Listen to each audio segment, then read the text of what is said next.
What's up everyone, this is Empress DK. I'm a caster slash streamer. Everyone should know about that already if you're in the OCE. So today we're going to be checking out the Predator Gaming Helios 300 laptop, and it is going to be sick.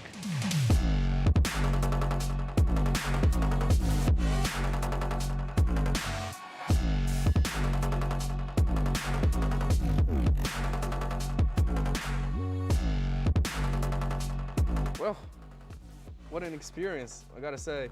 This is not a joke. This Predator Gaming Helios 300 laptop is insane.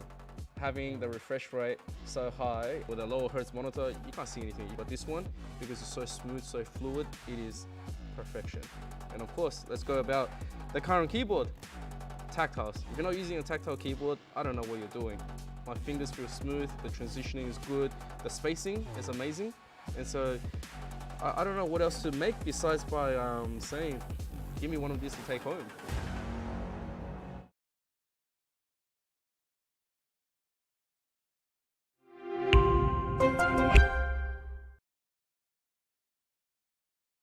Hi, I'm Kunzi and I'm a cosplayer and streamer, and today we're checking out the Nitro 5 by Acer.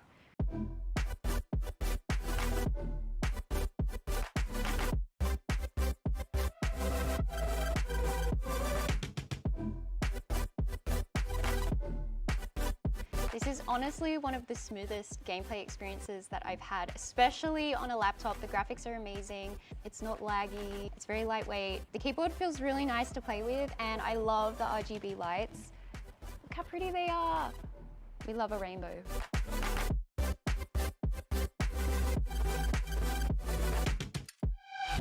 Yes!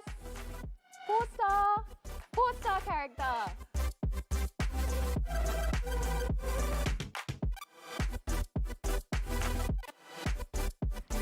If you're looking for a gaming laptop on the go, be sure to check out Acer's range.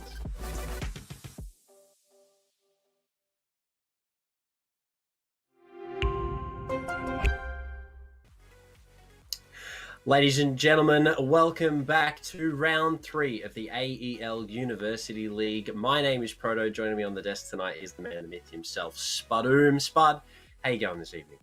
Well, as good as I can be for a Sunday night. Really not looking forward to Monday morning, but hey, at least we have a great game coming up for us first before we get back to that Monday grind.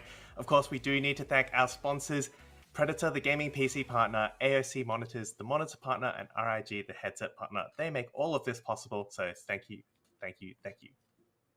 We do have to extend our gratitude, obviously, Spud. They make our world go round as it is. But for this evening, a huge best of two series. Swinister taking on the Monash Mankeys. Spud, given our previous rounds coming into round 3, how do you think these teams are looking for this evening's games?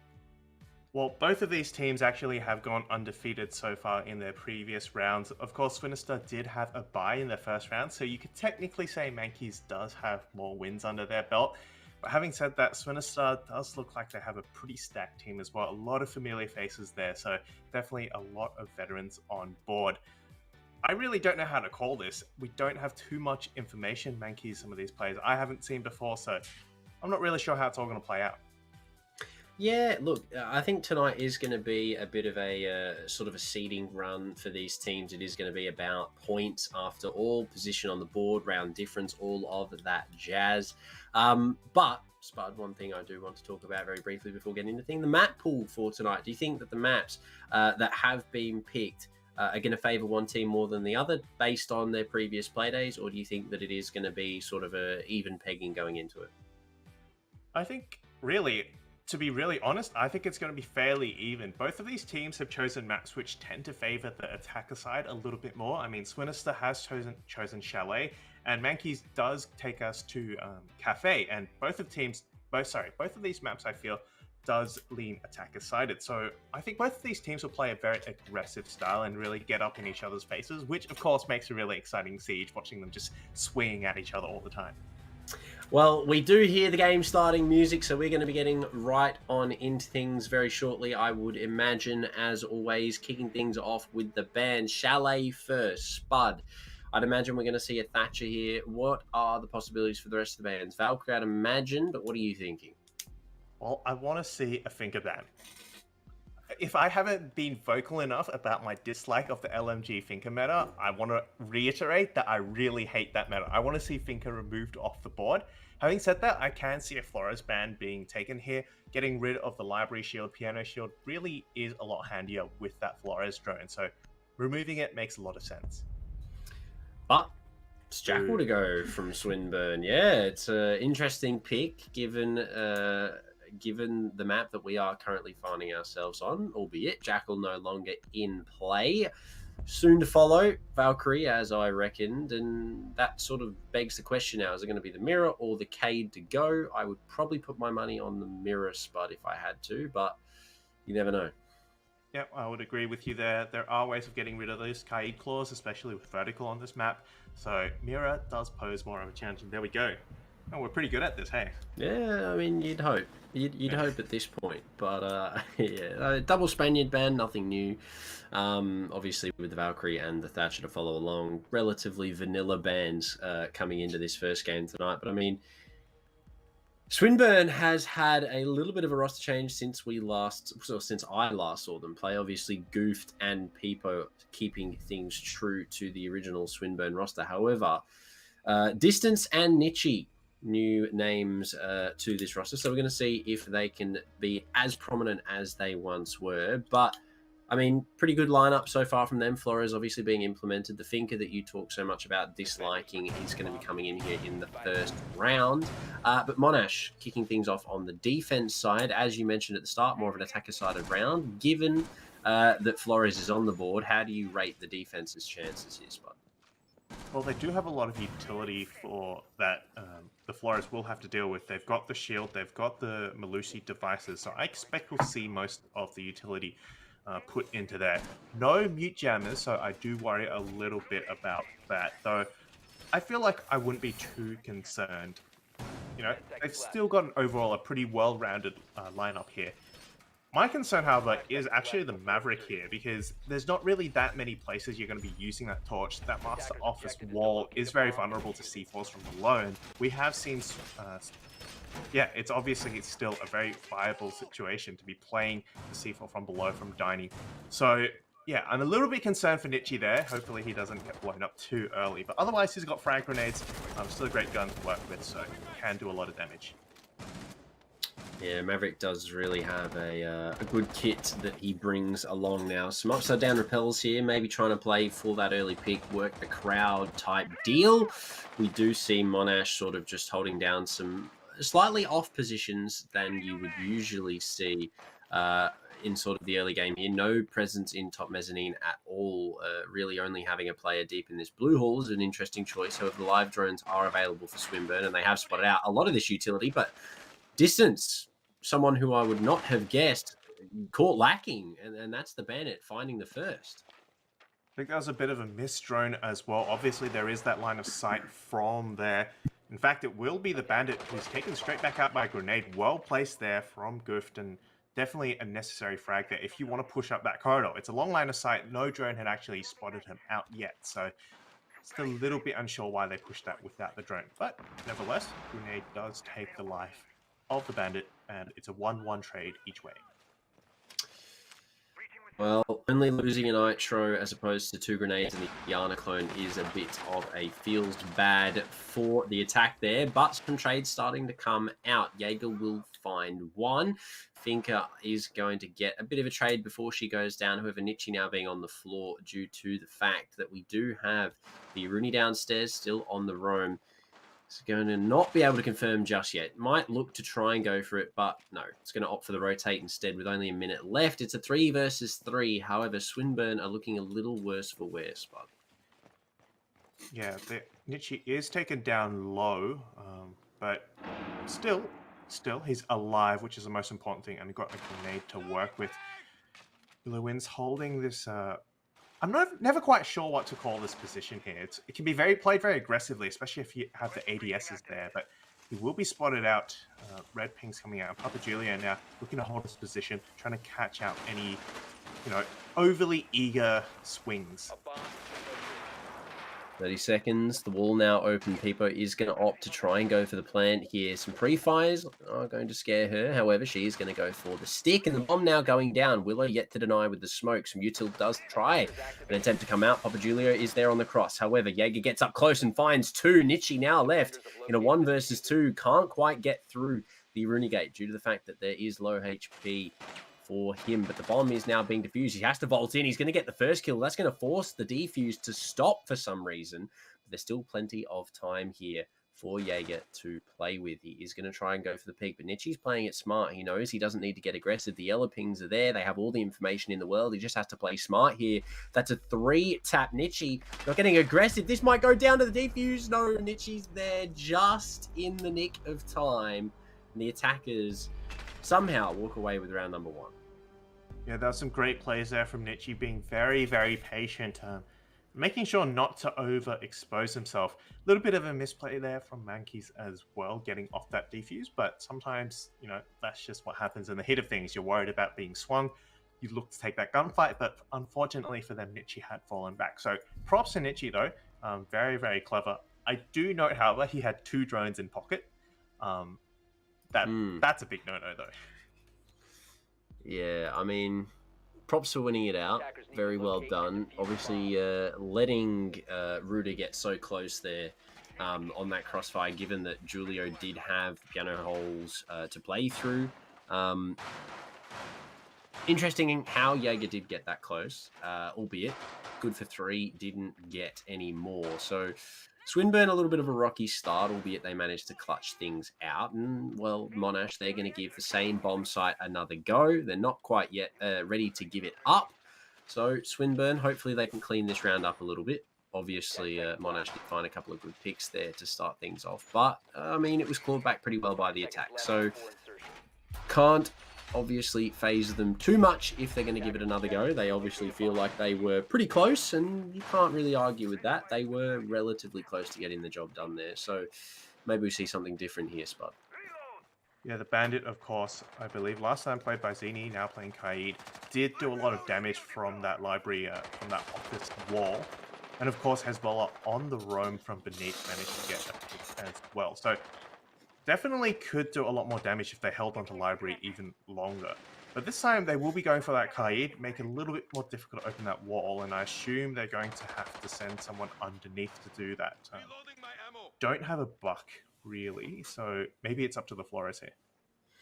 Yeah, not a lot of soft breach at all, actually, to note, other than the hard breaches, soft breach charges that Peepo is bringing along. But, I mean, depending on where the Flores drone can reach, given obviously that it sticks to walls, could be a valuable choice here.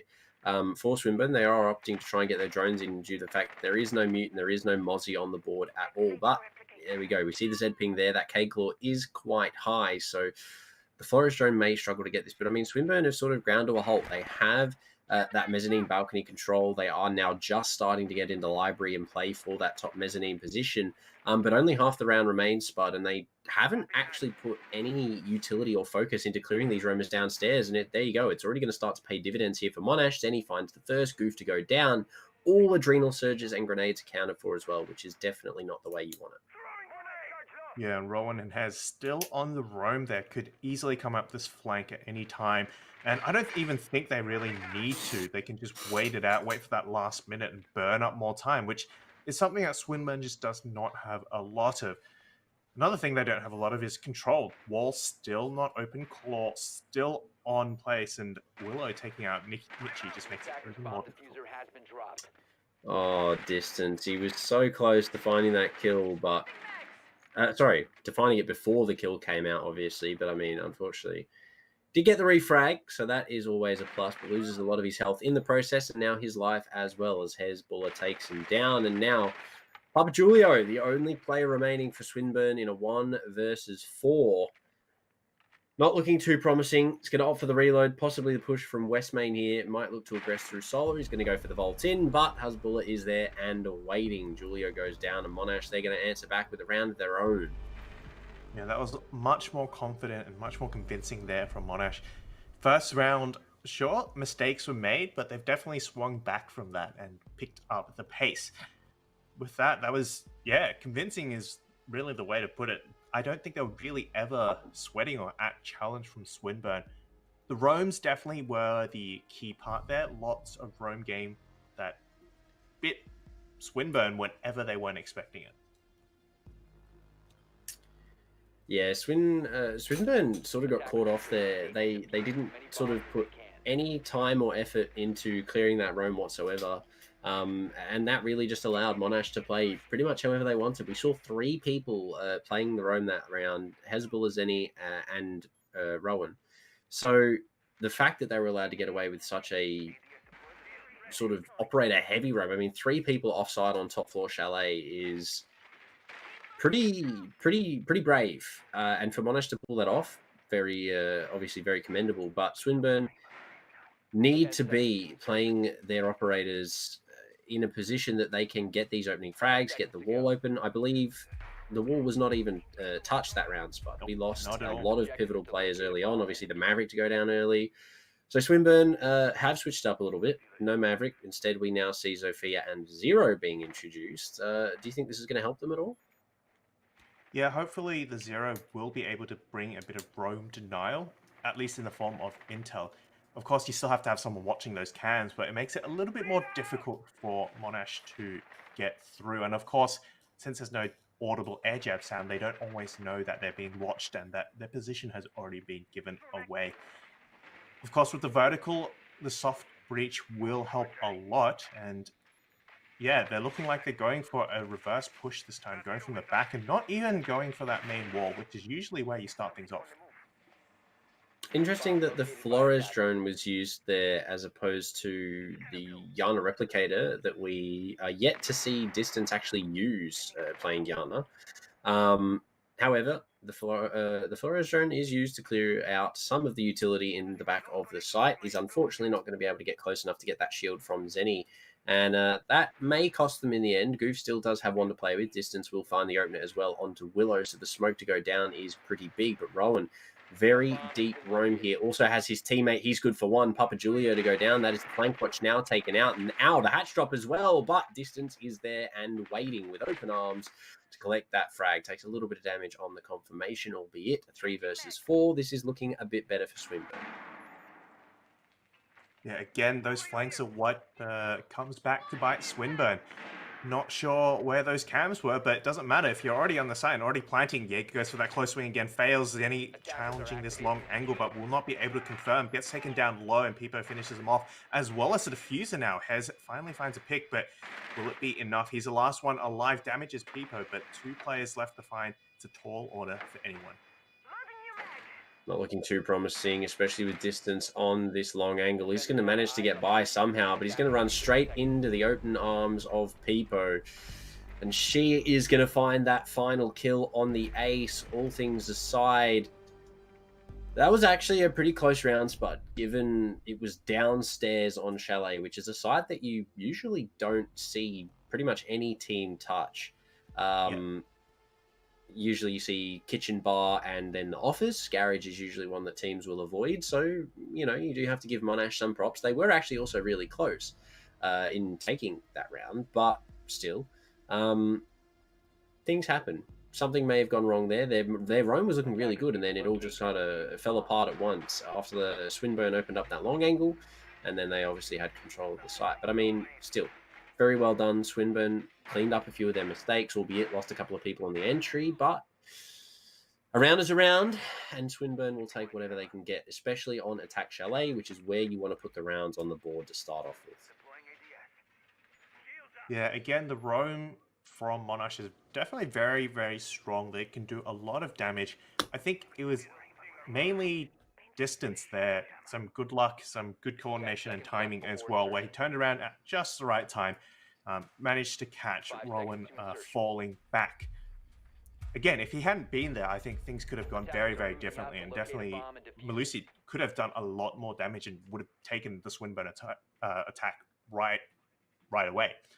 So, yeah, what I want to see, though, is whether Swinburne will repeat the same strategy, do the exact same thing, and whether Monash will be able to adapt to it. Well, something of note, given the history that I know of Distance, is that he's an entry fragger, or at least he used to be. I'm not too sure how he goes in terms of fragging out now, but he's on Carly, which is an interesting choice. I do rate it. I do rate the pick. It's not an operator that you usually see, and given the utility that she brings to the board, it's definitely a good choice to clear these walls out a lot quicker. But Goof has some good control here into the bottom of the pit. Possibly going to be met here by Zenny, but I'm not actually too sure that Swinburne know he is playing close in this corner here. He's going to go for the peak, but unfortunately Sophia will catch him. Taken down only just a bit, so that's a pretty good trade there. And with the Legion Goo Mines taken off the board, it's going to be a lot more difficult to get that intel.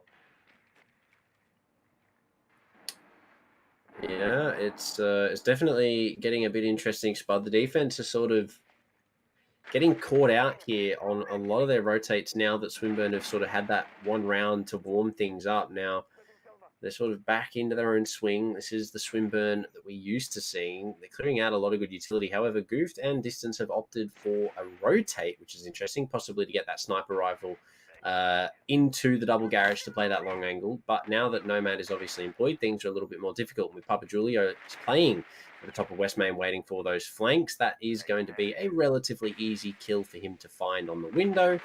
With only a minute left, they still have a lot of work to do. One down, so only 2 remaining in a 5 versus 2 on site. Spud, things are not looking good for Monash here. Now that long angle is going to be so difficult for Willow to challenge here, has as well, both with the SMG-11. Not going to win that fight against Gooft, who is, I have to say, using the AR, so that's acceptable in my books. Last one left alive, won't be able to land that smoke grenade and will be cut off by Gooft, making a flawless round there for Swinburne. Yeah, good to see that we have some skillful players in the chat. Goofed on the AR, you love it. Plus the AR's a beam. I don't rate the LMG height. You know I use the AR. The spear does hit a little diff, I will say. You know, being the casual enthusiast that I am, the spear is definitely some good fun. But albeit Goofed not on the spear just yet, he might 6-pick off, given that the attacker repick is now implemented into the live version of the game. Albeit, Swinburne looking good now, Spud. They had their one round at the start that they sort of fumbled the bag a little bit. But here we are. They found their momentum. 3-1 is definitely a respectable scoreline at the moment. However, the question now is can Monash sort of rectify their mistakes and bring it back to a 3-3? Or are we going to see a 5-1, 4-2 half here, do you think? One thing that I think will help out Monash here is the fact that, from what I've seen, Swinburne play the same takes no matter what they're doing. I mean, the first 2 rounds, Master Office, they did exactly the same thing, and Monash were able to catch them off guard. Swinburne easily could, if they had a bit more intel, could have realized, well, there's only 2 players on site. Let's go through Trophy Solarium and just get onto the site. But they didn't, and that was what cost them the round. Those last 2 rounds on basement as well, again, it was the same take.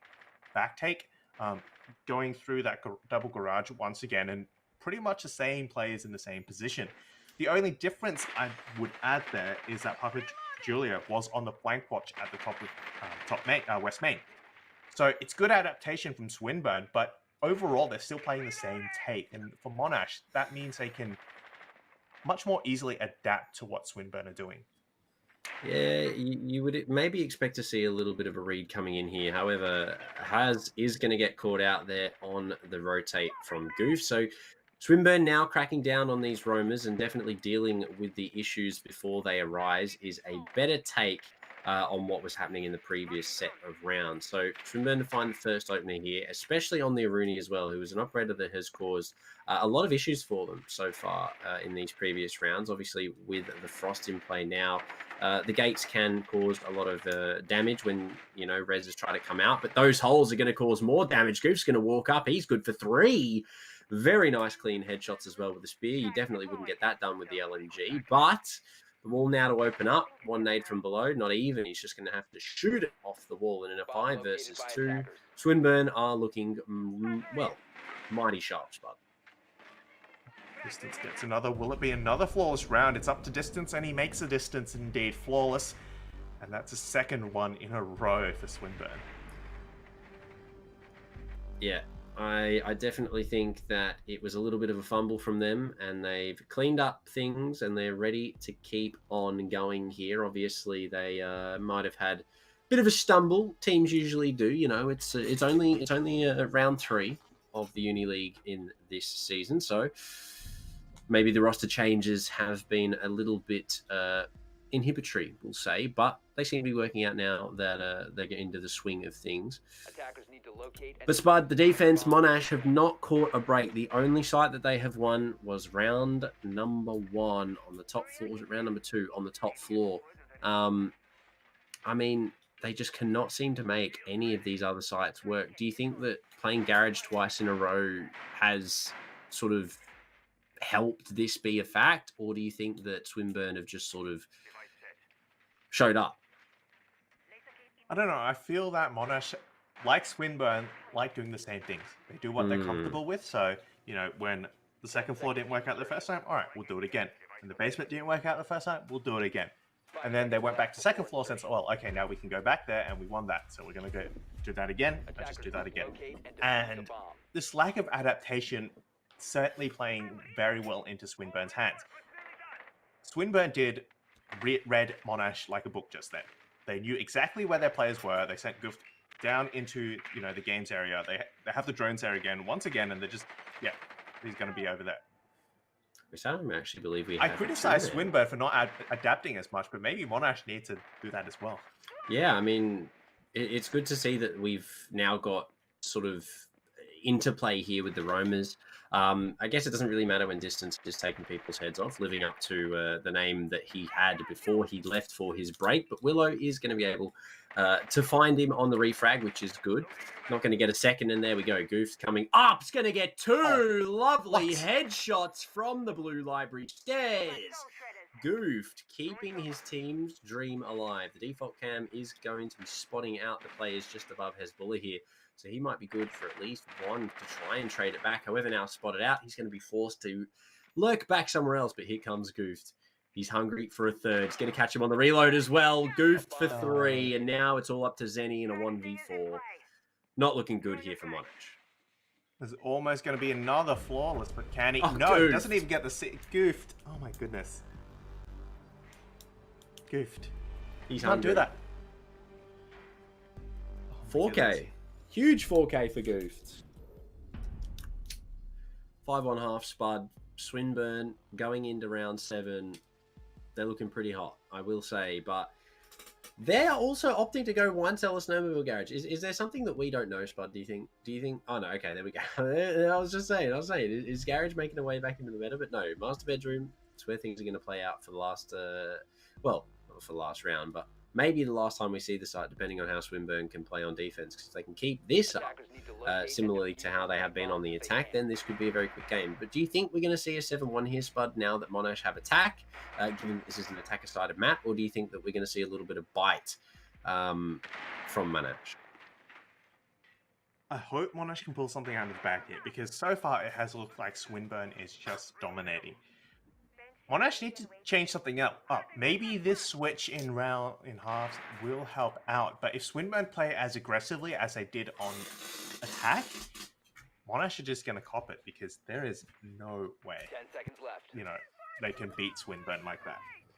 Can I also make a small highlight here, Spud? Goofed is 12-3. Bro. So he is definitely on an absolute heater right now, especially on. Well, we've seen him in previous seasons of the University League for Swinburne.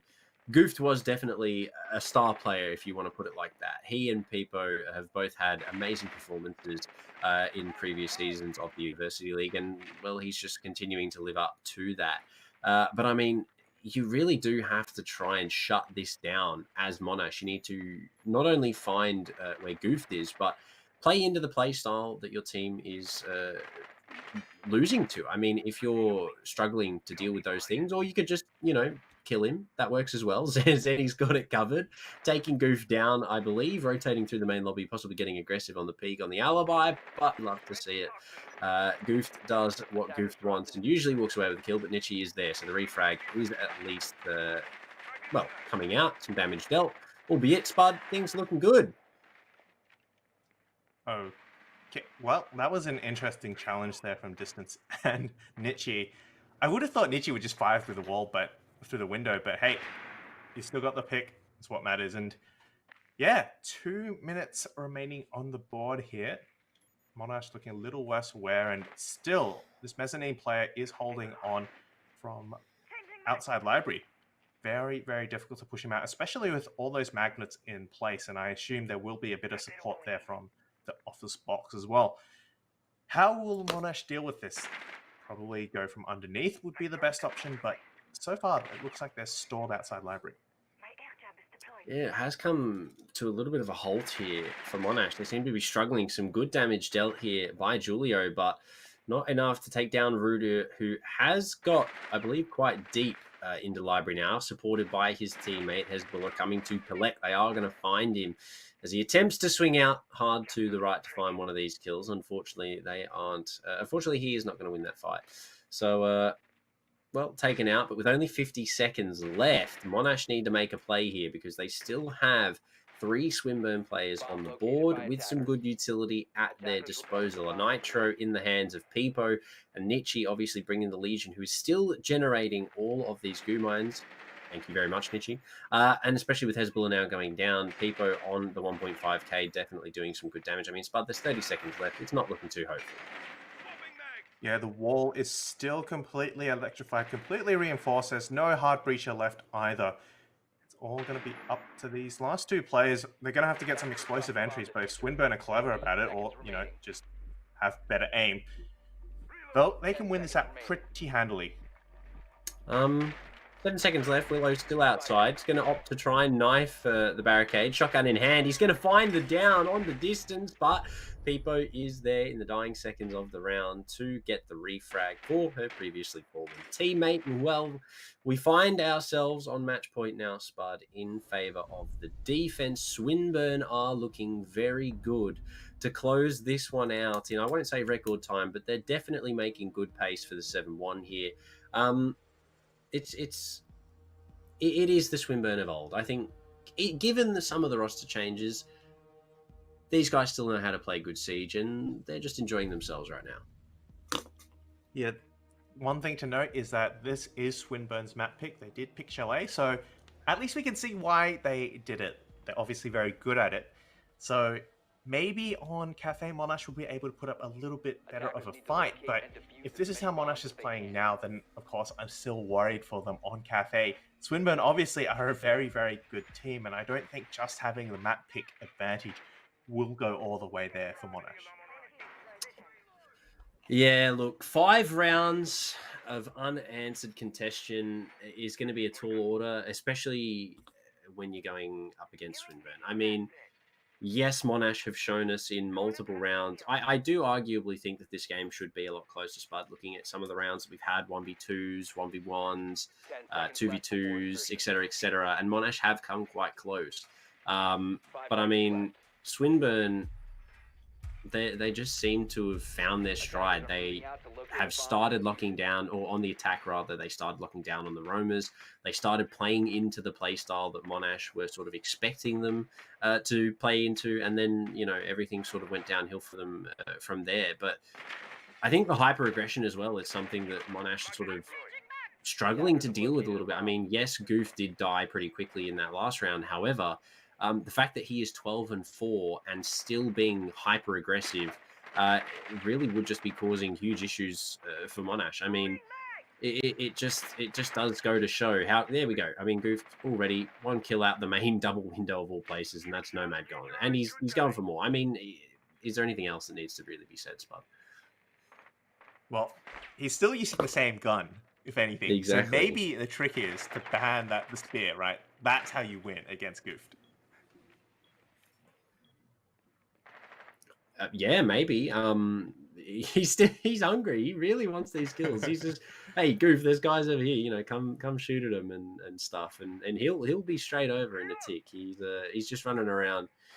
He's got a tight schedule to keep this man. He wants to get 20. I mean, look, he's good for 14, Spud. He's just walking around. He's strolling.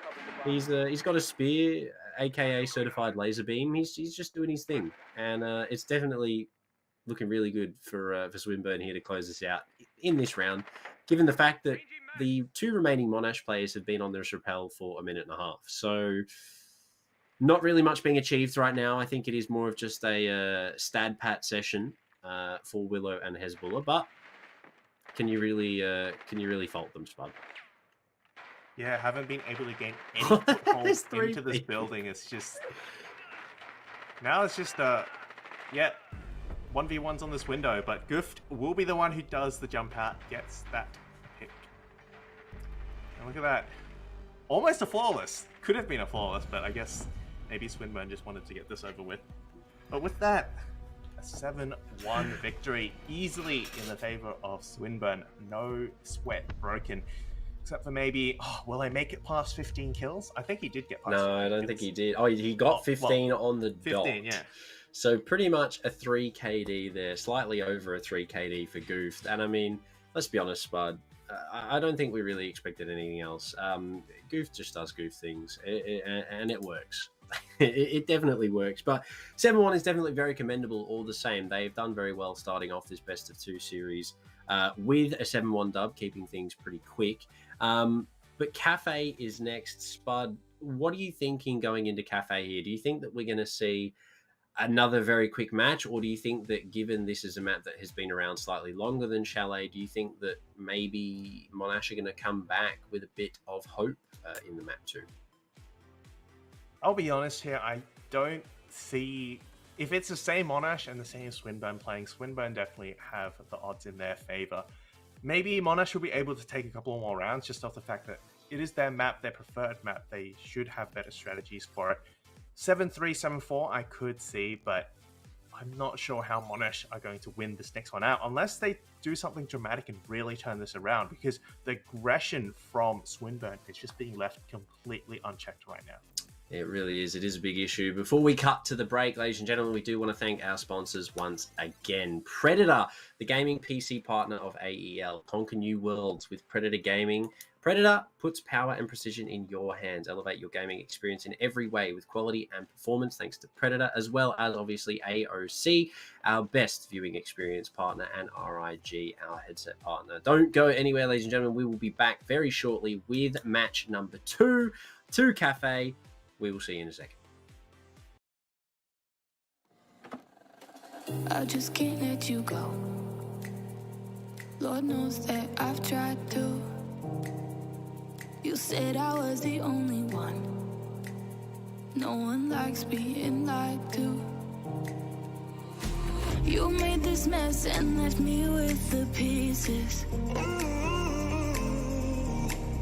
Now I wanna burn all the bridges between us.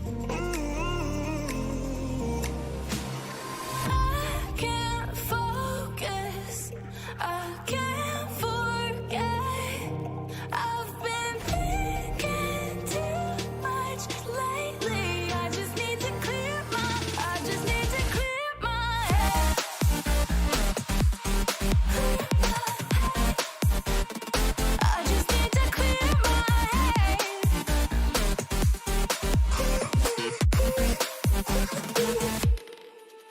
I've been stuck on your memory, but it's not like I need it. And we may have some history, but we don't have to repeat it. You made this mess and left me with the pieces. Now I'm gonna burn all the bridges between us. I can't focus, I can't forget. I've been thinking too much lately. I just need to clear my head. I just need to clear my head.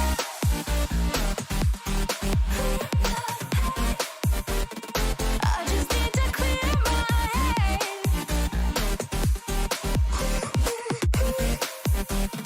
I just need to clear my head. I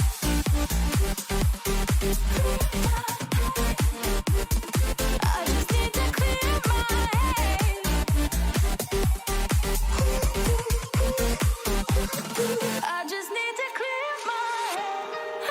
just need to. I just need to clear my head. I just need to. I just need to clear my head. I just need to. I just need to clear my head. I just need to. I just need to clear my head. Can't focus, I can't forget. I've been thinking too much lately. I just need to clear my head. Oh, clear my head. I just need to clear my head.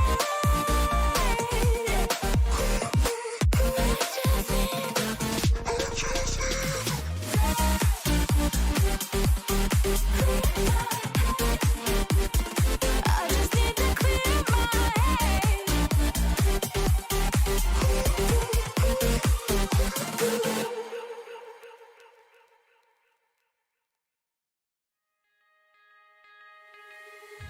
All night, so say it with hope and. What's up everyone, this is Empress ZK, I'm a caster / streamer.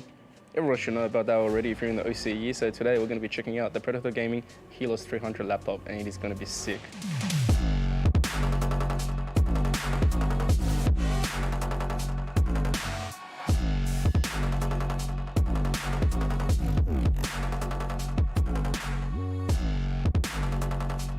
Well, what an experience, I gotta say. This is not a joke.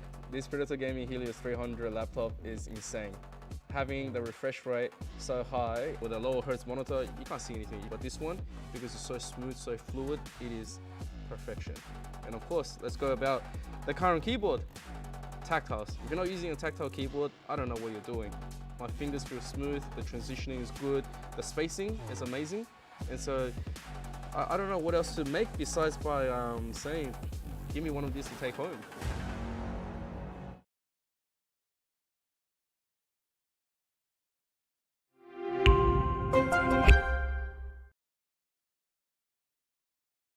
Hi, I'm Punzi and I'm a cosplayer and streamer, and today we're checking out the Nitro 5 by Acer.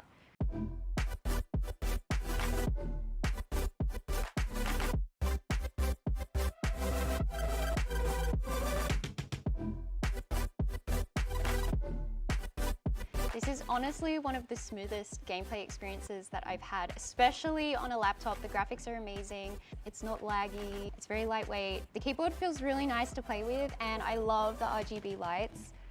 Look how pretty they are. We love a rainbow.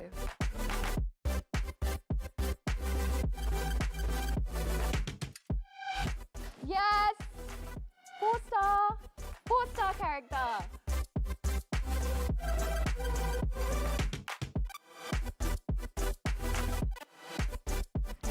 If you're looking for a gaming laptop on the go, be sure to check out Acer's range.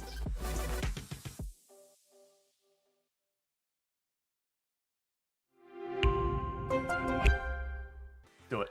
Ladies and gentlemen, welcome back. A little bit of a dispute before we get back into things, but it's sorted. We've dealt with the issue. We're back for map number 2, Spud. 7-1 on Chalet to Swinburne. Obviously now going into map number 2, Monash are on the back foot. Cafe is where the decider is going to be played for this evening. How do you feel going into this, Spud, knowing that Goof is on a heater at the moment, and 7-1 was the score of our first match? Yeah, look, my hopes aren't too high for Monash here. I'll be honest. Look, nothing against you guys, Monash. It's just that, of course, Goof distance just killing everyone. There's not much you can really do about that. 7-3, 7-4 is what I would predict, maybe. If Monash are able to find some rounds on the defense, they do start off on attack, unfortunately. And the aggression from Swinister, especially on the attack, has been very, very incredible. So maybe they'll be able to hold up a little bit more here. Yeah, we do have to hope a little bit for the sake of Monash that their showing in map number 2 is a little bit more violent than the one we saw in map number 1. Obviously, 7-1 is a pretty significant score difference, especially for, it's for any game. I mean, if you look at any game, a 7-1 is a big victory. So Swinster definitely pretty comfortable going into map number 2. Obviously, Cafe is a map that they are definitely going to have scrimmed a considerable amount as a team. We do have the starting music, so we're going to get right on into things, ladies and gentlemen, for map number 2. Spud, the band, as always, starting things off. Thatcher Flores, Valkyrie, Mirror Arcade, probably what I would think. What are you expecting? Yeah, it's probably, I would say the same. In fact, I would think Flores survives the ban phase this time. Both these teams, I feel, will go with the traditional ranked bans. It'll be Thatcher and Jackal, and then it's just I think Kaid again will survive because it's still playable here on Cafe. It'll be the Mirror and the Valk.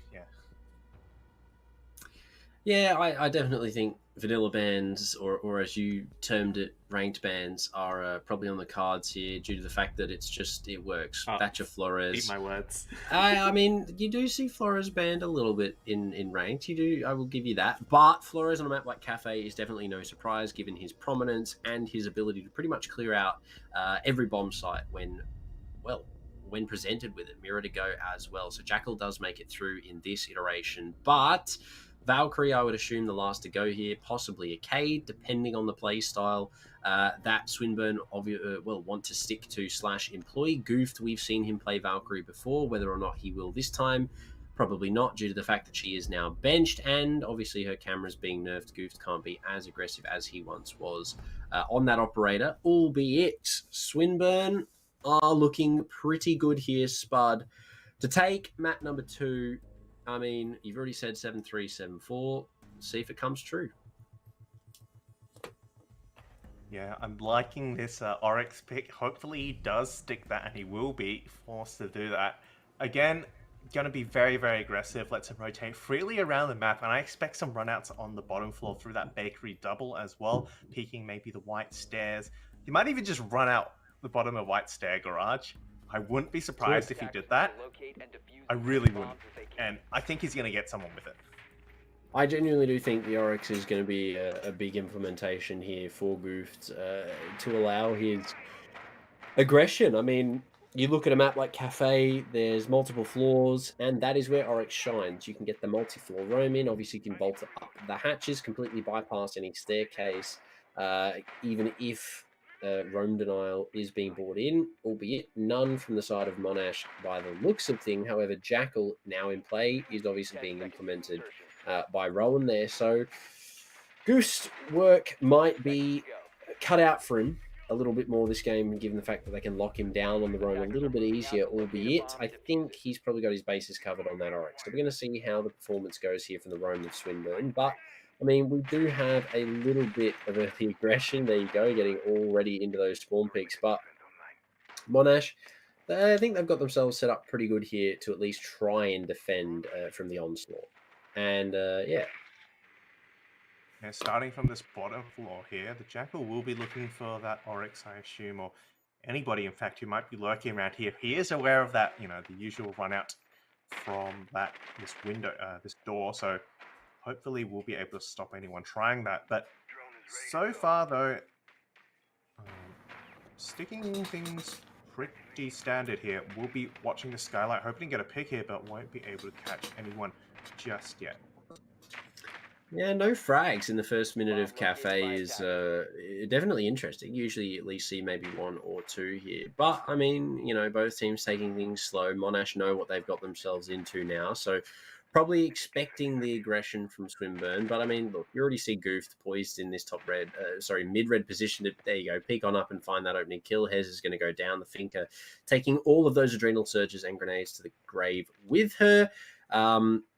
Albeit, things looking good for Swinburne now that they have found that kill. Monash put on the back foot. They still have a lot of good utility available to play with. Capitao obviously is a decent operator given his fire and smokes, but they only just now are clearing the top red utility here, Spud, to make their way into Cigar Lounge. Do you think it might be a little bit too late, or do you think that this is going to pay dividends for them in the end? Honestly, it is way too late, right? You've got a minute left. You don't even have piano control. But what else are you going to do? The only other option here is to rappel onto Cocktail, and I don't think they're set up for that. Zeddy will be able to take one out. At least it's Nietzsche to go, but he's low as well. The hard breach low, and if he takes a zap, he could potentially go down here. 50 seconds left, and they're only just starting to open up the swap. This is not looking good for Monash. Well, it looks a little bit better as Willow finds Papa Julio, and very quickly the man advantage goes back in favour of the defence. But that was a great kill for Goose to find. Will put out the Jackal downstairs. He's also going to get that kill too, but now left in a 1 versus 2. He's going to have to find pretty much the ace if he wants to win this round at all. And I mean, he's thinking about it. He wants to go through the hack. Only got 20 seconds left to play with. He's going to open it up for a bit of a sound cue. They do have the Z pings available here as well for him to play off of. The Claymore spotted out. He's going to make his way up red. Needs to find these planters either in 1v1s or at least 1v2s. He's going to stop the first, but unfortunately the OSA is going to win it out in end. 5-5-6 in hand for the cover. He's going to be denied his ace clutch. And, well, unfortunately for Swinburne, should I say, Monash, they're going to walk away with round 1. Well, that's definitely gone differently compared to how things were before. Monash showing why they picked up this map. They definitely know how to play it and felt much more confident. And props to them, even with that 50-second deadline, they still managed to make things work.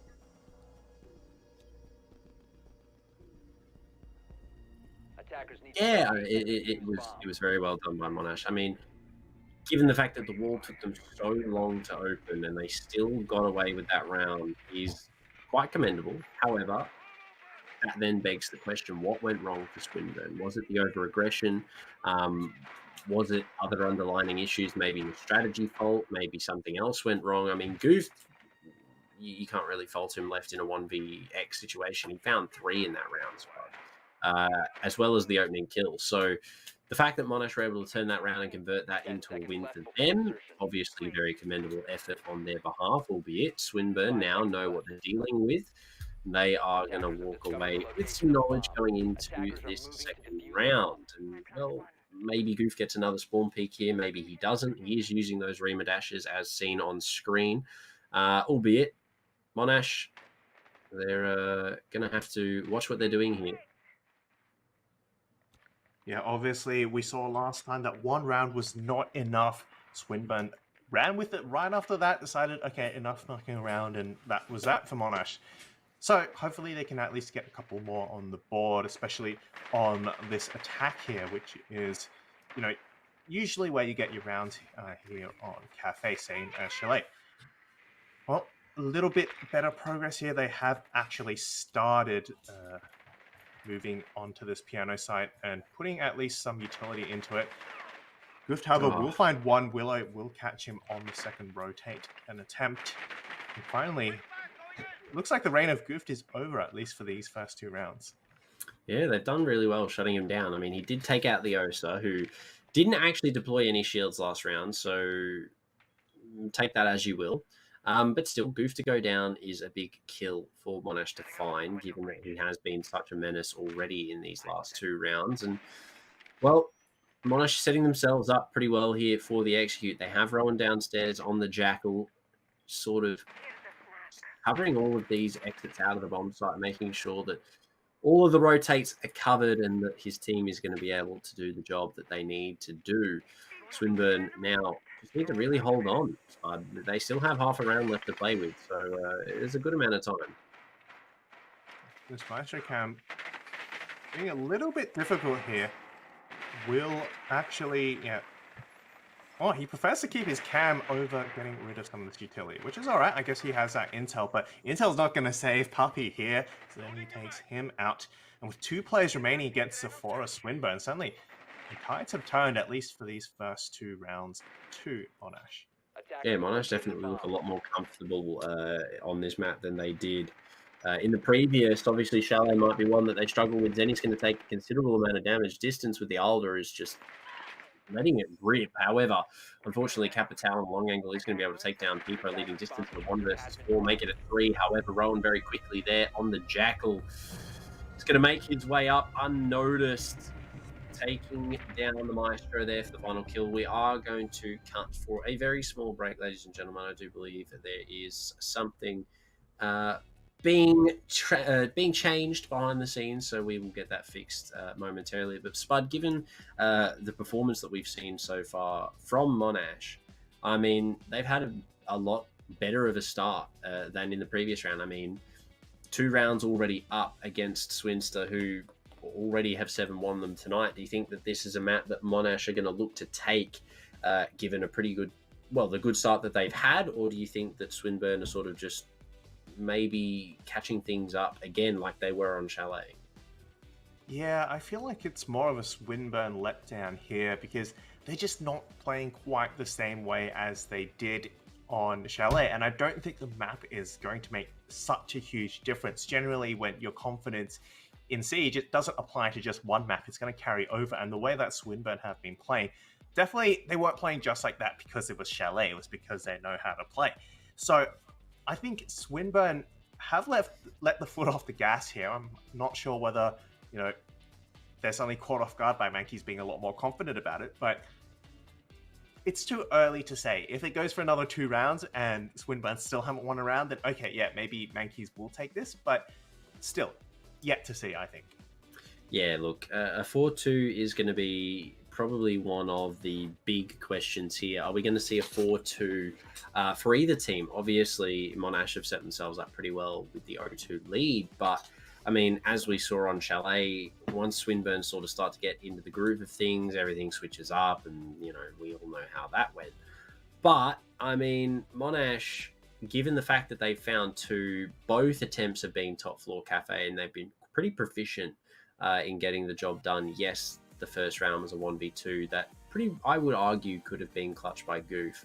But still, given the fact that they found these 2 rounds, Spud, I genuinely think we could maybe see our first 3-3 here on the split. But then that begs the question, going over to the attack side of things, how do we think Swinister are going to fare going up against Mankeys on the defense? Because they already look like they are pretty comfortable going into the attack side of things for our first half here. But how do you think they're going to compare on the defense?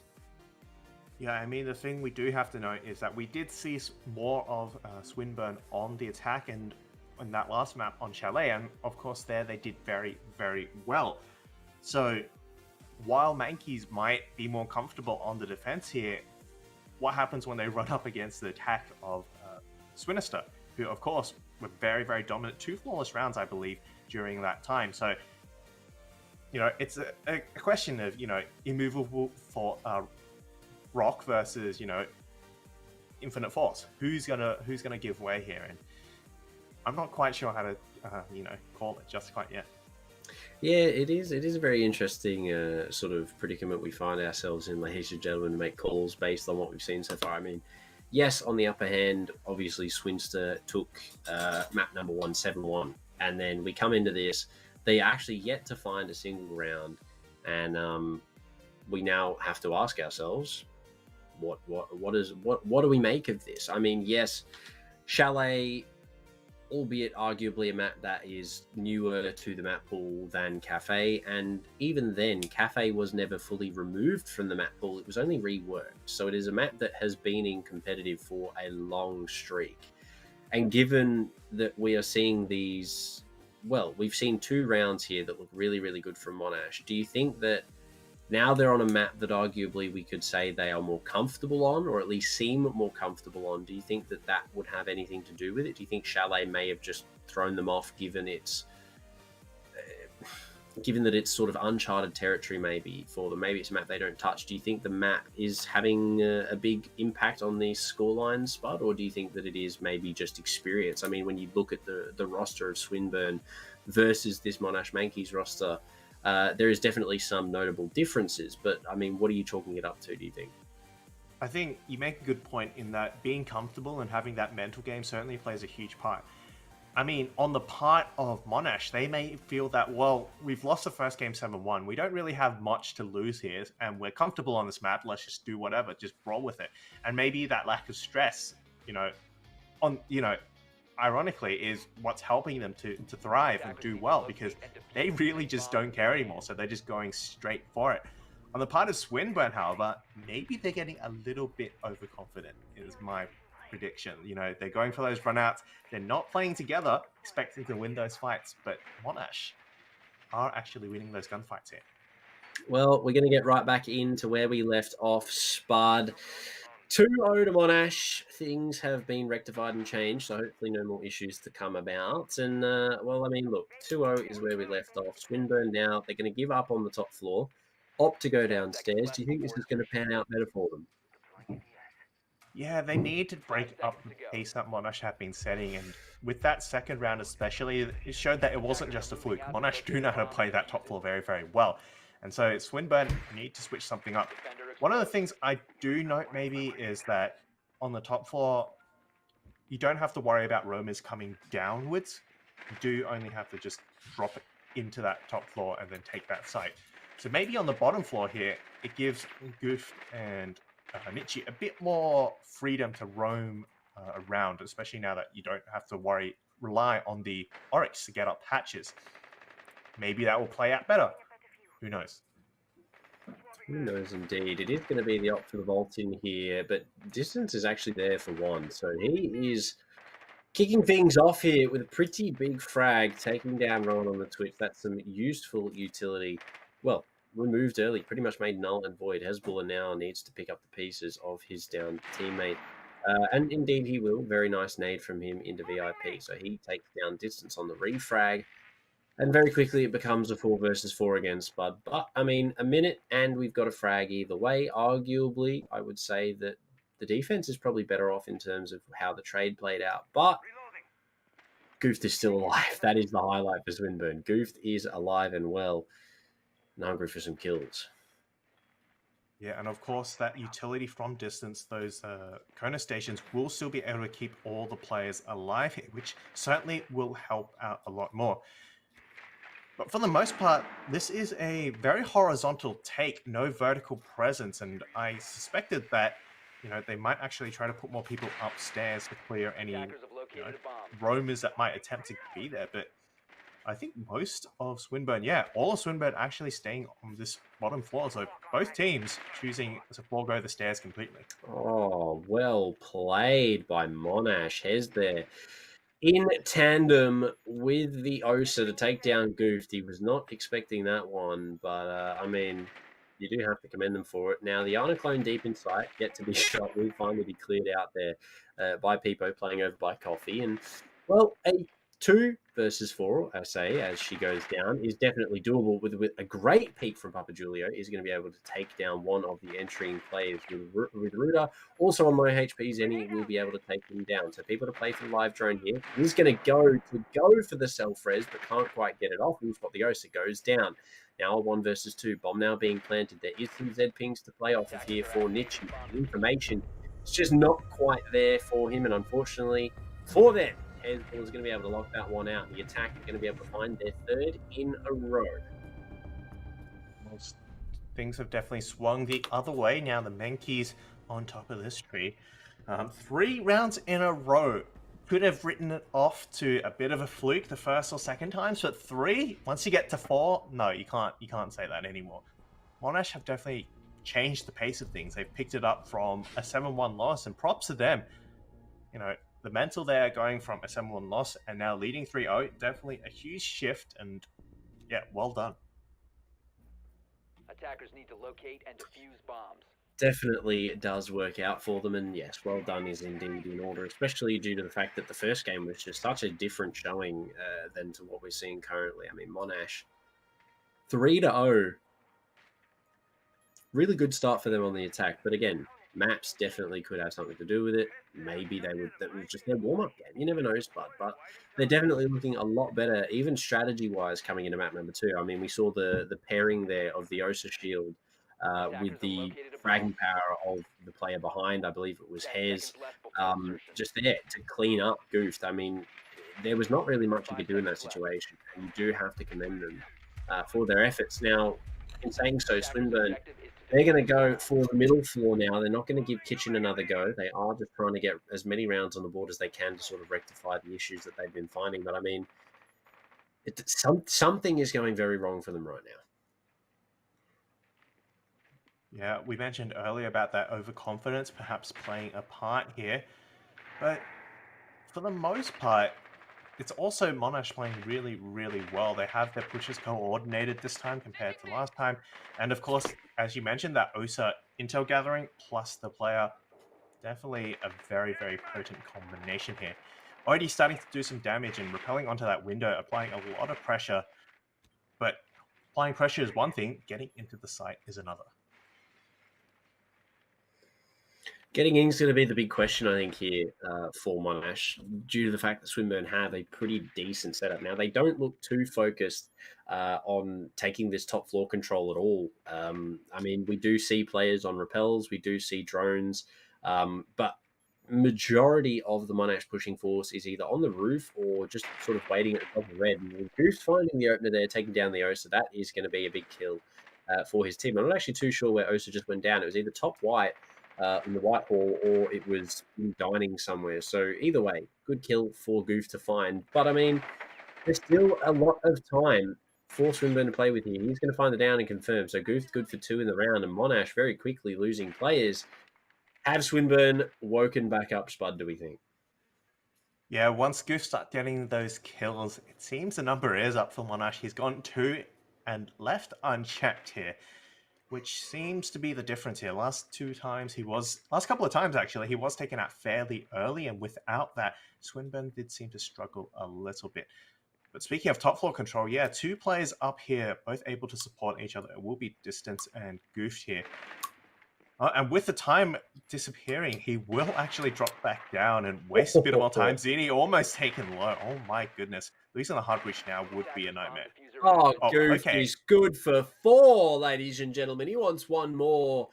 Rowan, the only thing that's standing in the way of Goof and his ace. He stayed upstairs. He has diffuser. He does hear the player. Is he going to find the headshot? Has got the location. Jackal going to go for the shot. The prone attempts to go for the swing, but he can't find the kill. Getting his team to come and bait. No, he's not going to get it. The distance is there for the very quick refrag. So at least the round is won. Spud. Swinister find themselves on the scoreboard after 3 painstaking rounds. Finally, they answer back with one of their own. They just really, really struggled there to kill Goof. They're placed up in that bathroom, playing very aggressively. And Yeah, I'm just a bit surprised that they didn't dedicate any utility to getting rid of him. No Capital Firebolts, no grenades. Last time he tried that, of course, I believe it was Niche or Distance over in VIP Christmas, has instantly sent a grenade in right after him and took him out. So the fact that they didn't try the same thing and use a grenade or something to flush him out puzzles me a little bit. And I wonder whether they've got their utility kind of locked away. Okay, I'm only going to use it at this position, which obviously doesn't always work. Nevertheless, a bit, maybe a bit of miscommunication there from Monash, letting that slip away, because so far, 3-1, that definitely in favor of Monash here. Yeah, Monash, I mean, 3-1 on the split is definitely a good number as long as they can keep that going 10 up seconds to go. and turn it into a 4-1 or a 5-1 due to the fact that Swinburne 5 seconds remaining. seem to have found their footing, and by found their footing, I mean Goof has started Locate shooting and back, defuse a bomb. which is good for Swinburne, obviously, because they start to convert rounds, albeit. Monash, I still think they're in it with a good chance. Obviously, their defenses are going to be the make or break deal here, but I mean, their attacks so far have been really, really solid. The strategy they've been employing, everything else, has been really, really good. Now, Attackers the drop question is diffuser. going to be, I mean, Distance is good for one. He is going to get traded out immediately. However, look at who has been taken out. Ace of Zenny off the board, the hard breacher put to rest. That is a great pick to find, especially in trade for a Mozzie. Yeah, the Mozzie Pass will still be able to get intel and catch those drones, but those ace charges will not deploy themselves. And with that, the walls will remain firmly shut. I particularly look at the piano wall, which will be a bit more challenging to remove. It's not all bad news though. Willow Winds does have the hard breach charges on tap here, so he will still be able to get something open, but not quite as freely, since he'll have to walk up to the wall, and that opens up play for C4s. Speaking of on the hunt, Goofed is downstairs, or at least in the middle floor, trying to maybe hunt down the Jackal of Rowan, who has proved to be a pretty worthy adversary here on this sort of lurker / roam clearer player, albeit very, very slow style, is going to shoot that camera position now given away. So Goof might be able to act on this information, but guess we'll see how that pans out from the rest of Monash. Have sort of ground a bit of a stop. They are a little bit stuck at the top of red here. They are now going to finally get the wall opened up and make their play into Cigar Lounge. Pixel is going to be their next point of concern, but there we go. Goofed, as mentioned, is going to take down that Jackal on the bottom of White Stairs, and, well, that's a good frag to find if you're a Swinburne fan, albeit Monash still have some really good utility left to play with. 4 grenades, hard breach charges, and everything that Capital brings to the table is nothing to scoff at with the last-minute left spot. Yeah, last time we criticized how it was a bit of a late execute onto that piano wall, but obviously that was at 50 seconds and they still made it work. So it's definitely still plenty of time for them, especially with that pick as well, taking out Peepo. Makes it 3-3 apiece here. It's just the next stop, of course. Pixel will be its own set of challenges. Double Firebolt used to clear this position out, so they have forced Nitchy back into the bathroom, but Goofed has now returned to the site to add his 5 cents to the story, and wow, Willow with a lovely shot on the Nitchy very quickly. The Faber swings back into Monash's favor. Willow finds a Goof 2, leaving things all up to Papa Julio. He will find the first, needs to take down 2 more. The diffuser now retrieved, his position largely known, albeit only needs to find 2, and 1 is going to have to go for the plant, so he only needs to find 1. He's going to make his way towards the freezer rotate. He might be able to catch this player with his back facing. Indeed he will. That's 1 down in the 1 versus 1. Papa Julio could get it done, but he's not quite quick enough on the trigger, and Hez is there to lock down the round for his team. And they're going to find the 4-2 half, or at least a 5-1. That was a good round. Yeah, again, it started off slow and they lost a couple of players on the flanks, but, well, they made it work.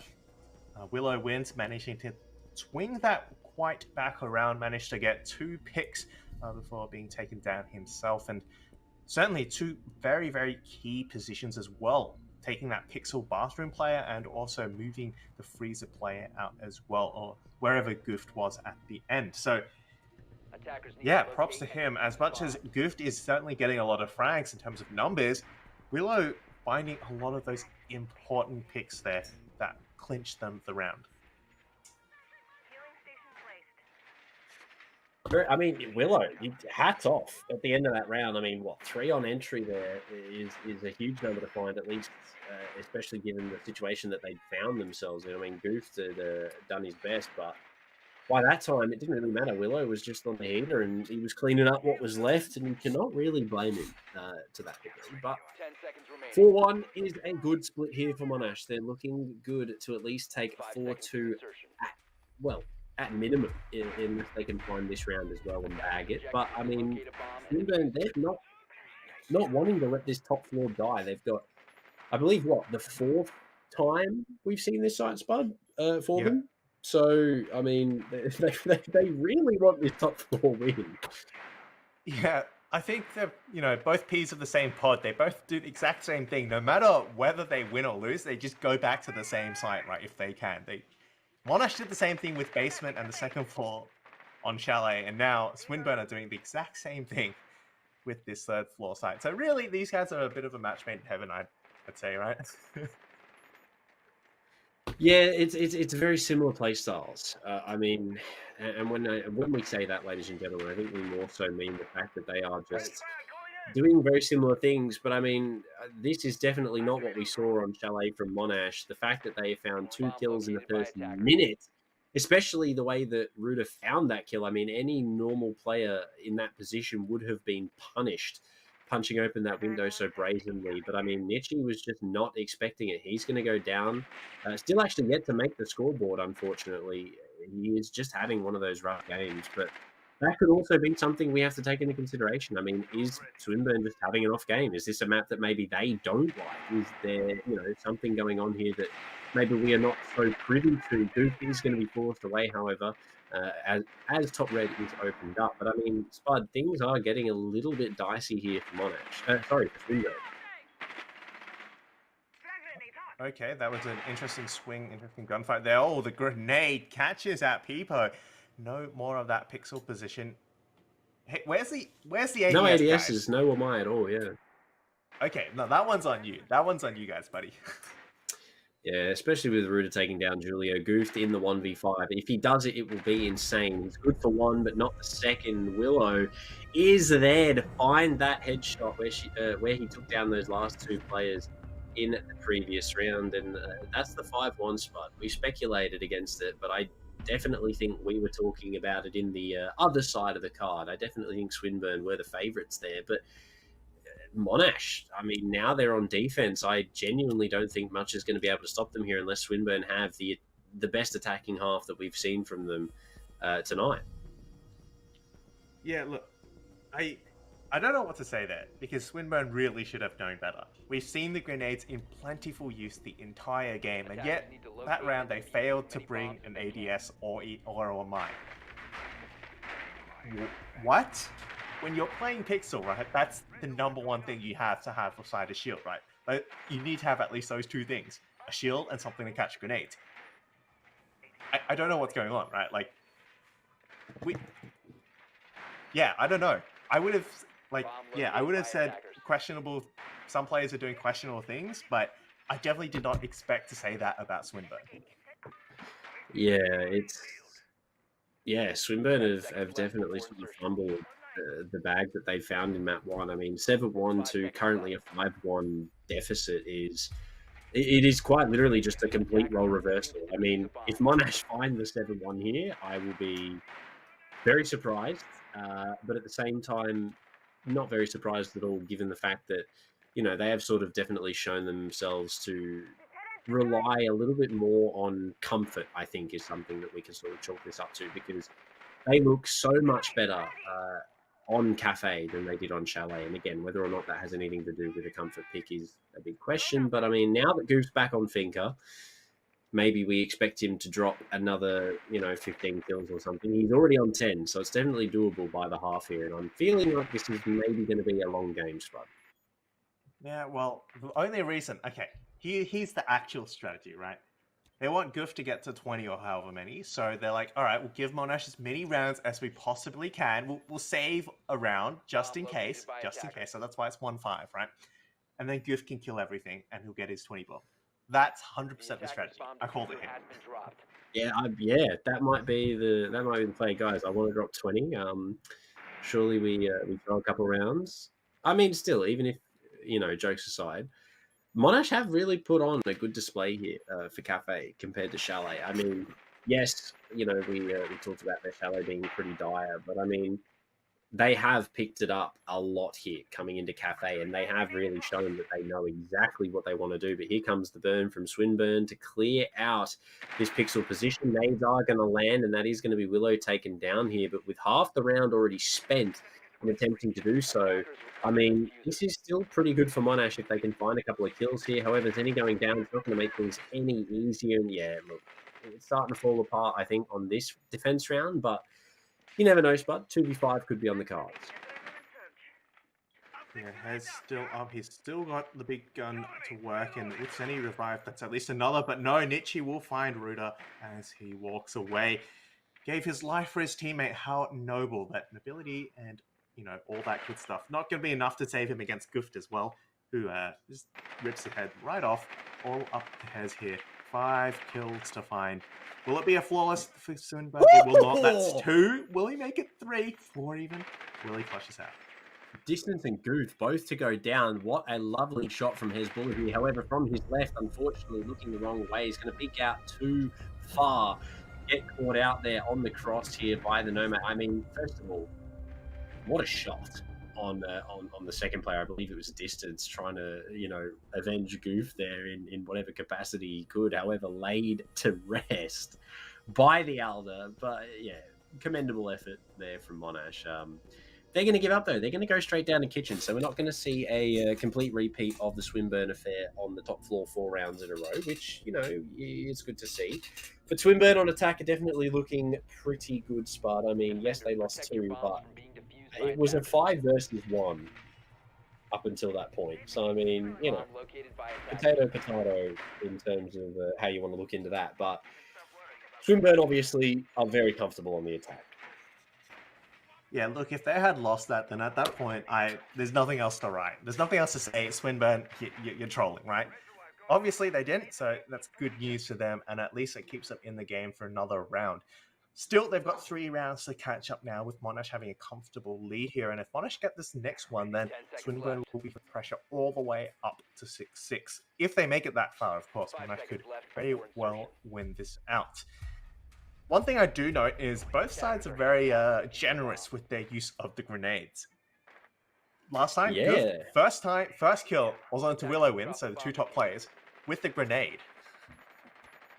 I mean, well, you'd hope that 1 grenade kill would at least be on the cards for Swinburne due to the fact that they're bringing 6, which might be a little bit of overkill, albeit, again, you can't really read too much into that due to the fact that grenades are very good utility both ways. I mean, you can use them to clear positions out, obviously use them to get kills, create vertical. There is a lot that you can do with frag grenades. However, I think the idea here for Swinburne is that they are going to want to clear this Electroclaw. They are going to want to get into the back of Freezer, very close to finding Zenny there as well. But they're making very quick work of this spot. I mean, 50 seconds is already gone. They're into the back of Freezer. The wall already opening things up. It's going to be a 5-on-5. And, I mean, look at the spread for Swinburne. 1 player bottom red, 1 player just by Whiskey. However, the first kill going in favour of Monash with Zenny to take down Peepo. So things are looking pretty good. Nietzsche does find the refrag. But, I mean, it's a 4v4, and it's probably just going to be a walk onto site here, or at least that's going to be the attempt. Yeah, both these teams playing much the same way, doing that horizontal take, not really caring too much about the vertical presence here. Okay, I spoke too soon, never mind. Papa Julia will be playing that sledge from above. I do like to see that, and not challenge too much, bar maybe a C4 here or there. Oh, except the Hez. They always do that whenever I'm about to say something cool. They just prove me wrong. Yeah, it's unfortunate, but, it's in the cards. Nietzsche takes a bit of damage there, I believe, from an impact grenade thrown out, or something along the lines. That was an explosive of some description. However, Gooft is there for 1. Willow will take down Distance, so it's going to leave things up to Gooft and Nietzsche in a 2 versus 3, which is a very doable round for them. Bomb down, yet to be retrieved. We do have one player on the brown stairs from the flank, but Goofy is going to be able to retrieve the defuse here and possibly go for the rotate onto letting his teammate plant instead. However, he's just going to go straight down. Rowan's going to have a very stern word with him and take him down through the bomb chassis. Does have the angle, but can't quite find the shot. Nicky's going to get off and go for the peak. We'll find first Rowan to go down, but Hezbollah has set himself up well on red here to try and play for this cross. Willow as well, still in the sight. 30 seconds left, Spud. He's got to go for that diffuser eventually, and then it's just a matter of when and from where these players will swing. Starting coming down from the red stairs, the gate might give him away, but hey, at least he gets a diffuser down here, looking for that player. Can't quite land the shot, and no, will be Hez to find him. 2 players alive, none left for Swinburne, and that will be the diffuser removed off the board. He didn't hit either of them then. Defenders win. It looked like he hit both of those players. I don't know if that's just a lag thing or maybe I'm just, not with it. But it definitely looked like Nietzsche hit both of those players. Maybe not headshots, maybe not kill shots, but he definitely looked like he was hitting them. I mean, I don't know. Siege is a wacky and wonderful game, but albeit Monash find themselves on match point, which is something that I did not think I would be saying here for map number 2. As much as we've hyped up Swinburne, they look so much better on map 1, Spud, and then coming into Cafe, Monash have really just full 180'd it. It is 6-2 now. They're on match point, and they're in the driver's seat of this game because Swinburne, yes, they have, this round might be a little bit more difficult for them now. You know what? It's similar to what you were saying. As soon as you start saying good things, something bad happens. 50 HP, you get the job done. Monash. Yeah, Hey, Swinburne have a health advantage. Yeah. You add it up. It's still one player, right? Yeah, exactly. They're only missing one, so. Attackers have located a bomb. So winnable. But yeah, certainly Monash have made, proven us wrong. They certainly did not look that great on the first map, but now swung things around. 6-2, looking like they could go to a 7-2. Definitely both teams speed running their maps, not interested in playing too much Siege, it seems. On the part of Swinburne, though, they certainly want to play a bit more, stick around for a little bit longer, but they don't have that many rounds to work with. 4 rounds they need to get in a row. If they lose any one of those, it's game over, and yeah, they'll be 1-1 apiece. Definitely want that 2-2 at this point. Sorry, 2-0 at this point. Yeah, it really is going to come down to how Monash can close this out. 4 rounds is definitely not completely impossible for Swinburne, especially if Zenny is going to feed Goof frags like this. Albeit, I mean, we can see they have the round count to afford to lose a couple here. I mean, yes, it might not be the most ideal situation. However, Monash being 4 rounds ahead of Swinburne, they're going to have the ability to sort of just do as they please, I would say, to some degree, as long as it doesn't go to OT. Yeah, the drone work to come out now. Monash obviously losing that first pick and the HP in the beginning of the round isn't good. So Swinburne have their work cut out for them still, but it's definitely going to be doable here. Oh, come on, Rowan. You see the head. You see it. Oh, unfortunate. But yeah, look, Spud, 5v4. Things are going to start to get interesting now. Yeah, this not going so well for Monash, certainly because they've lost a player to make that 2 players and, well, another one if you add up the health. Ruda, however, will find Nietzsche back, and, it's not all over. It's still quite winnable, and if Swinburne make any mistakes, I'm sure Monash will pounce on that. And that's the thing here. Monash are in such a good position. They just need to play safe. They don't need to take too many risks, whereas for Swinburne, they make a single mistake and it's all over. I mean, Monash also seem to have some sort of yellow pings here to their advantage. They have some information provided. So, I mean, they could look to get aggressive here. Unfortunately, it's not going to pay out too well. Goof is going to take a considerable amount of damage. I actually also believe the Maestro cameras might have something to do with that. But the line scan to come out. Hezbollah now obviously on the scan, being red pinged all the way. His teammate to go down. He will be there to find one on the line in a 1 versus 3. He did get very close to the 1 versus 5. The distance is there to put that final kill on the board and put his team 1 round closer to equalizing for OT. Yeah, some crucial picks there coming out at the end. Needed to get rid of that Maestro. He's proved such a menace in previous rounds. So taking him off the board and getting another round in, certainly great for Swinburne's mental. On the part of Monash, though, they have that time to play with. They have 3 rounds. They're sitting pretty here. They just need to make sure not to screw anything up too much, and yeah, it should be an easy one in the bag. That is, of course, if Goof doesn't just kill everyone, in which case there's not much you can do about that one. Yeah, look, if Goof can pick it up here, he's already on 16, so he's got more kills than he did in map 1. But at the end of the day, Monash still have 3 to lead, so Goof can get as many kills as he likes, but if he doesn't find a round, or at least 3 more rounds, it's not going to be too good for his team. I mean, it really is Goof versus the world right now. I mean, yes, distance has made a bit of a resurgence, but can he keep it up? That's the big question here for Swinburne. Yeah, the thing about relying on a single player is consistency. It's very, very easy to lose a single player in Siege. All it takes is one headshot from a pistol. It can be the worst pistol in the game and you'll still die, right? So Goof, as strong as he is with the assault rifle, the 2 grenades, and all the health, a single headshot will remove them off the board. And then if you're relying only on him, well, then, okay, cool. Great, you've just crippled yourself. So it's all about consistency and being able to have a full team of 5 that works together well, and each and every player is able to step up when they are needed to. And speaking of stepping up, yeah, Goof is there. He's good for 1. That's my down as well. So no more magnetic discs to be charged up here in this round, which is unfortunate. Rowan looking like he wants to get aggressive out the bakery run out here, which could prove to be quite fruitful if any of the remaining Swinburne players are still on the rappel. However, not too sure on the facts of their positions at the moment, but his team having lost 1, he's going to have to act quickly or make his way back to the site because things are starting to get a little bit dire. We'll go for the impact. He's going to go for the swing. He's not going to spot anyone on the rappel, unfortunately, so he's going to go back inside. But, I mean, things are starting to kick off upstairs, Spud. We do see Swinburne making quick work of Cigar Lounge. And Monash, they're just sort of, I guess, just waiting, really. As we mentioned, there isn't really a need for them to take the gunfights. They don't need to. They've got that round advantage. They can play a bit safer. Except, of course, it's not working out too well. Buddha Snooky taken off from a player he couldn't see, and then Rowan also removed off the board. So now, maybe in this round, this is when you have to start winning those gunfights. But for the most part, yeah, it's really Monash's game to play here. Swinburne's game to play here. They're the ones who have to take this initiative, go for some of these peaks, and hopefully get enough picks to actually execute.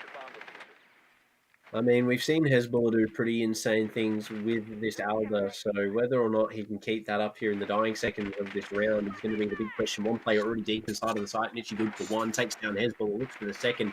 Willow takes a lot of damage, however, the down to come out. Nitchy will be able to confirm as well. Pistol in hand, goes for the second, but Goof is there for the refrag, and now Goof is good for another one. Zenny almost made it up white without getting into an altercation, but Goof was there waiting and ready to find himself those 2 kills to close the round out. And, well, Swinburne, they're on the up and coming. Yeah, one thing's for sure, Swinburne definitely a lot more comfortable on that attack. They've won the majority of their rounds, both maps, from the attack. 2 rounds in this attack, I believe it was... 3 rounds already.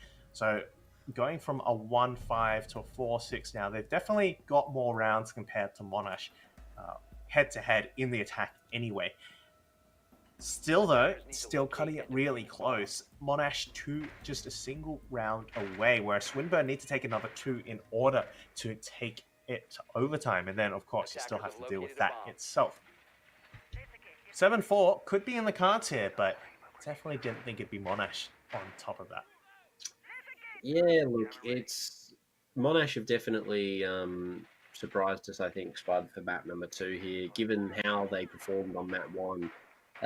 I think a lot of people, including ourselves, were expecting a very similar scoreline for map 2 as opposed to what we have been sort of graced with. I mean, yes, you said 7-3, 7-4, but I genuinely do think we were expecting it to be the other way around. Now, yes, Monash haven't quite managed to close things out just yet. Swinburne are on the comeback, but personally, I think Monash can do it. They're back on the site. They've already won.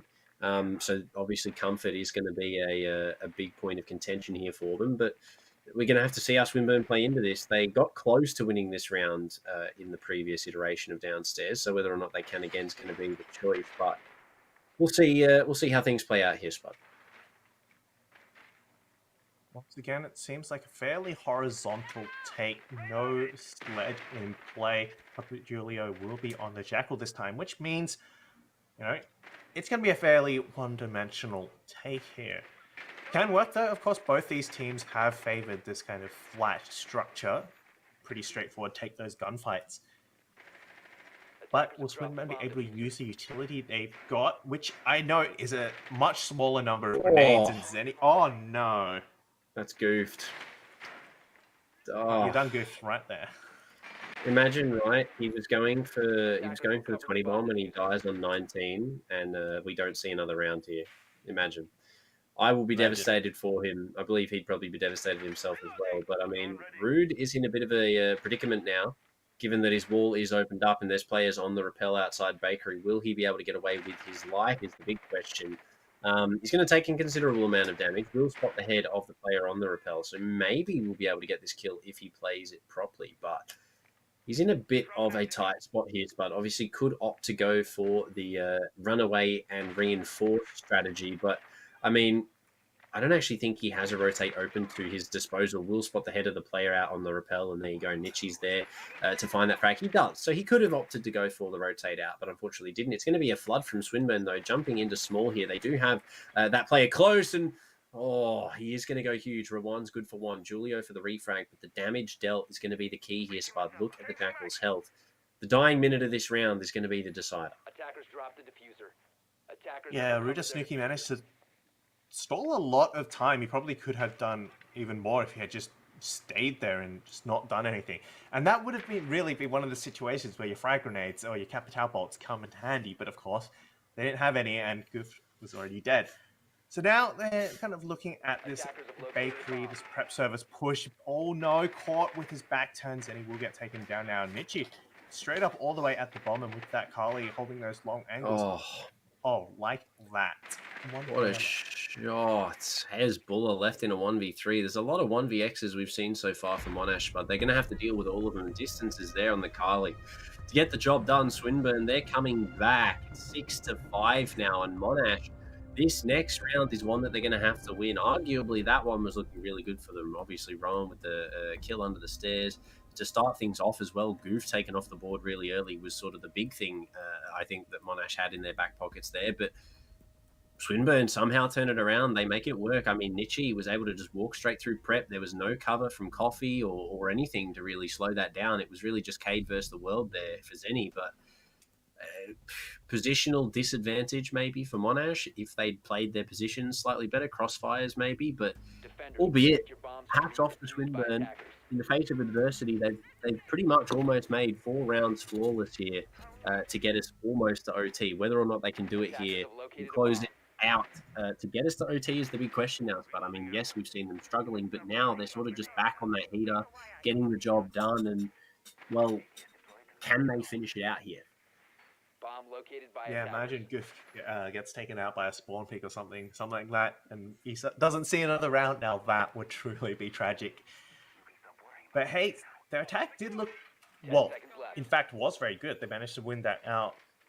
Horizontal approach, no vertical, but it still worked out. And the Carly pick, although, yes, a little bit unconventional, not something you see every day, distance made it work and was able to get that long angle onto Willow as well, who was holding back from Freezer. And that, of course, cleared out the site. Hezbollah left all by himself in coat check. Couldn't really do much else at that point. Yeah, look. Rather unfortunate there for Monash. Probably could have seen that go differently had that Jaeger survived a little bit longer. But, I mean, Swinburne seem to have it all down pat. They're going a lot quicker than they were in the previous round, getting this wall opened up. Arsenal is one of the new additions here to this iteration of the hole downstairs in the kitchen. But probably not much going to change now that they're attempting to open this wall the same as they did before. Is it soft? Oh, Interesting. it's soft. An interesting choice here, given that there are 3 reinforcements available for Monash. However, Bakery is theirs. Oh, Nietzsche to go down. Ruda, what a kill to find with the Thorn device. But yeah, look, things not looking too good here, Spud. Some misplays from Monash, but it's working out for them at the moment.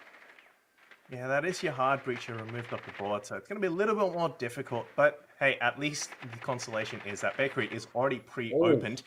That's got to hurt, though. Goof taken out as well. 3 players remaining against the 5 of Monash. Will this be their turn for a flawless round? It could be, Spud. It definitely could be. 1.5 minutes left to play with. They have the location of the castle locked down to a science. They need to push on him and take him out. There we go. Distance is there to finish that one off. Jackal Track to come out now in a 3 versus 4. And the positions here for Monash are rather interesting. One on the red stairs, one inside a coat for the cross, which is good. However, Distance has been allowed to get all the way up to the window and possibly almost even into the site here. The Nitro Presenti possibly to come out. It is going to go for the throw. And I believe stuck on the roof, though, is not quite going to make the distance inside of Prep. And maybe it just didn't make it. Maybe it was short, albeit the Nitro did not connect. Peepo is there to find one. So 3 versus 3 very quickly. However, will they make it even again? Papa Julio to find his demise. 3 versus 2. You're taken down low. Almost makes it a 2v2, but not much utility left to work with. 2 flashbangs and 1 drone. Claymore hasn't even gone down, but there's not really much point with it at this point. 30 seconds, and that will be a kill that surely seals the fate of Swinburne. 1 player remaining against 3. It's all up to Peepo. Can the captain win this out? Let's find out. Big question, Spud. 1 versus 3. Seni on low HP with only 15 seconds. It's going to have to be something short of a miracle to get the job done here. Diffuser not in her possession either. 2 flashbangs and 2...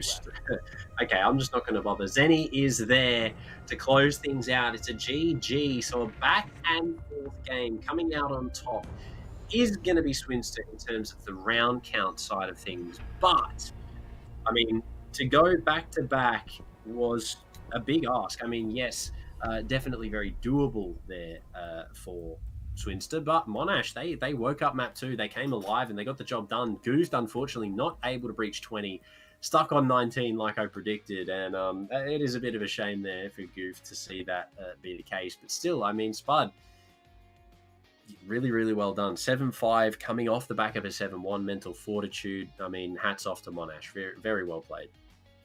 Yeah, well played of both teams in terms of, coming back from what was surely not looking very good. I mean, of course, we saw Monash 7-1 from the previous map, so hey, they got to come back from that, win this next one. And of course, Swinburne made a valiant attempt, 5-1, all the way back up to 5 rounds. They got 4, but it wasn't quite enough. 7-5 was the final scoreline for Monash, and with that, they make it 1-1. Again, not something we predicted at the start. We said 7-4, but I definitely meant Swinburne winning, and so hats off to Monash, and yeah, especially considering the seedings there. Swinburne at number 1 seed, Monash Mankeys at number 9. Hey, that's a bit of an upset if you ask me. Yeah, I mean, the fact that Swinster weren't able to close that out as just a straight 2 games is very commendable for Monash. I mean, being 9th seed coming up against 1st seed, and then to beat 1st seed as well. I mean, that is a monumental effort from them behind the scenes either way. But I mean, obviously looking at things going forward, teams are going to have to be a little bit more precautious when they go up against Monash Mankeys now, because they know that they can beat these top seed teams. I mean, Swinsters to go down, especially on Cafe, that we've seen them perform on previously, it then brings into the question, well, how is this going to play out for the rest of the season? Because if Monash are on heaters like that, then, what's everyone else bringing to the table? Yeah, and I mean, that's something I think we see, just looking through the names and the rosters, it will be a very close season. We no longer have that one dominant team, RMIT Black, and Monash, their whatever iteration of their name they're at now. it's a lot more mixed bag. We have new players coming in, especially those who weren't old enough to play and now finally have gone into uni. So I think it's going to be a lot more competitive at this point, and that's something we love to see. I got a little sick, I'll be honest, to seeing just the same two teams at the top every single time. I would like to see Swinister do a bit better, of course. You know, I'd love to see a team from Sydney finally win. UNSFW still has my heart, but like, you know, Queensland, of course, they had some great players back in the day, and hopefully they can put on a better showing as well. But with all that said and done, once again, we have to thank our sponsors for making this all possible. We've talked about Predator. Now it's time to talk about AOC, the best viewing experience. The AOC is a global leader in monitor display technology for more than 50 years. AOC has delivered an exceptional viewing experience to millions of loyal customers worldwide. Today, the company offers a wide selection of stylish monitors for home, office, and gaming. Of course, our headset partner Rig, what it takes to win. Rig develops headsets delivering superior audio for competitive gamers and streamers at all levels. Join the Rig team and enhance your gaming experience. I mean, Spud has said it. The sponsors that we have are great. We love them, and we endorse everything that they provide. We also would love to give a small little shout out to AEL. All of their socials, follow them for everything, everything Uni League related. AU Esports League on everything that is social media. And then for Twitch, AEL Uni 1 and AEL Uni 2. Ladies and gentlemen, it has been an amazing evening here, and two honestly very impressive games, Spud, that we have seen, and hopefully this level of play can continue going into the next round of things. Catch us around the same time next week for round number 4. My name is ProtoANZ on all socials, and joining me... Oh, right. Do the thing, right. Oh, okay. Well, yes. And Spudoom, of course, at Spudoom on Twitter. Yes, I don't use the Twitch very often, so please follow me on Twitter instead. But with that, anything else to add before we go? It's been amazing. I've enjoyed my time as always. Ladies and gentlemen, enjoy the rest of your evening. Have a good one. We will see you next week. Good night.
Hi, I'm Kunzi and I'm a cosplayer and streamer, and today we're checking out the Nitro 5 by Acer.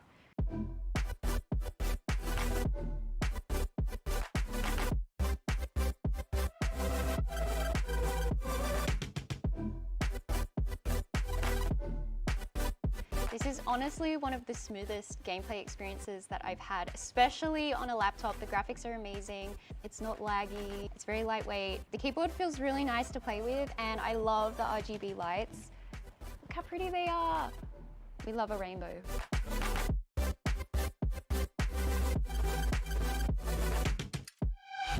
Yes! 4-star! 4-star character!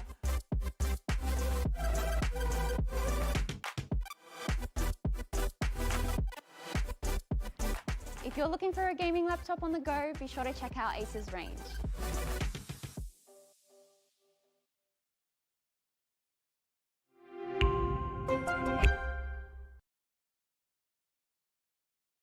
What's up everyone, this is Empress DK, I'm a caster / streamer. Everyone should know about that already if you're in the OCE, so today we're going to be checking out the Predator Gaming Helios 300 laptop and it is going to be sick.